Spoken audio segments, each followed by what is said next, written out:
Hello guys! Welcome to my vlog! Ngayong araw, alamin natin kung ano nga ba ang masulit sa dalawang gatas na ito. Ang S26 Pink ba or ang Bona na parehas na pang 0 to 6 months old. Katulad nga ng dati ay magbabase ako sa nutrition facts at yung measurement na gagamitin ko ay yung per serving. Ang per serving ng dalawang gatas na ito ay parehas na 67 ml. Disclaimer guys, this content is for informational purposes only and is not intended as medical advice. It is a review of selected products based on their nutrition facts, pricing, and information providing on the packaging. Please consult your child's pediatrician for any health-related concerns. Okay, let's start. Sa protein, carbohydrates, and dietary fiber, lamang ang S26 Pink. Samantalang lamang naman ang Bona sa energy, lactose, fat, linoleic acid, and linolenic acid. Ngunit wala naman itong dietary fiber. Sa arachidonic acid and DHA, lamang ang S26 Pink. Ngunit wala naman ng dalawang ito ang Bona. Lamang ang S26 Pink sa first category. Mag-proceed naman tayo sa minerals. Sa magnesium, iron, manganese, and copper, lamang ang S26 Pink. Samantalang lamang naman ang Bona sa calcium, phosphorus, and zinc. Sa chloride, lamang ang S26 Pink. Samantalang lamang naman ang Bona sa iodine at potassium. Ngunit pantay naman ang dalawang gatas sa sodium and selenium. Pantay ang dalawang gatas sa minerals. Mag-proceed naman tayo sa vitamins. Sa carotenes, vitamin K, vitamin B1, vitamin B2, and vitamin B6, lamang ang S26 Pink. Samantalang lamang naman ang Bona sa vitamin A and vitamin E. Ngunit pantay naman ang dalawang gatas sa vitamin D. Sa niacin, folic acid, and pantothenic acid, lamang ang S26 Pink. Samantalang lamang naman ang Bona sa vitamin B12, biotin, and vitamin C. Lamang ang S26 Pink sa vitamins.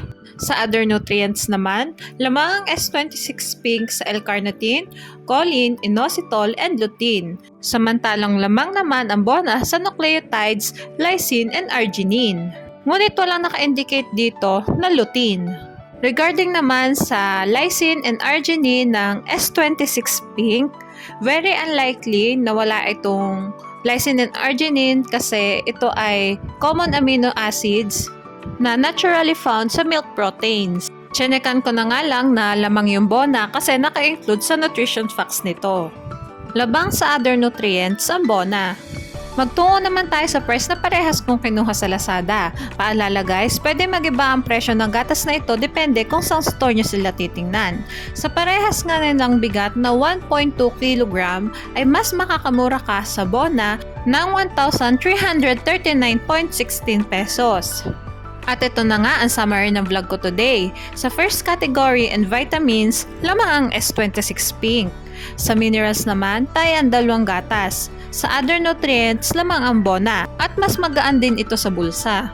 Sa nakita nating review, mas lamang S26 Pink kumpara sa Bona pagdating sa nutrients dahil merong itong DHA and arachidonic acid na mahalaga para sa brain development ng baby. Mas marami rin itong vitamins at may dietary fiber na makakatulong sa healthy digestion. Medyo mas mahal nga lang ito pero maraming parents ang kinukonsider na sulit dahil recommended din ang DHA para sa mga sanggol, lalo na sa early months. Samantala, ang Bona ay mayaman din sa nutrients at mas mataas sa calcium na mahalaga para sa bone development. Wala lang itong nakalagay na DHA at arachidonic acid kumpara sa ibang formula milk. Pero still, complete naman ang mga basic nutrition niya para sa mga infants. Sa presyo, mas affordable ang Bona kaya para sa ibang parents, masasabi rin itong sulit depende sa priority. Kung brain development ba o bone support at budget. Well guys, alam naman natin na ang unang isinasaalang-alang sa pagpili ng milk ay kung hiyang ba sa baby. Kasi kapag hindi hiyang, natural lang naman na mag-switch talaga ang parents ng gatas para sa mga anak nila. For me naman, first option ko pa rin talaga ang breastfeeding. Second is yung budget-friendly pero nutritious pa rin.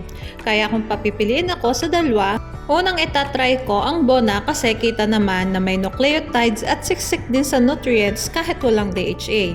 Pero kung may extra budget, Maganda rin ang S26 Pink since very highly recommended din siya ng maraming parents at health professionals. Basta lagi nating tatandaan pumili ng gatas na hiyang sa bata. Mahalagang paalala, breast milk is the best milk for babies.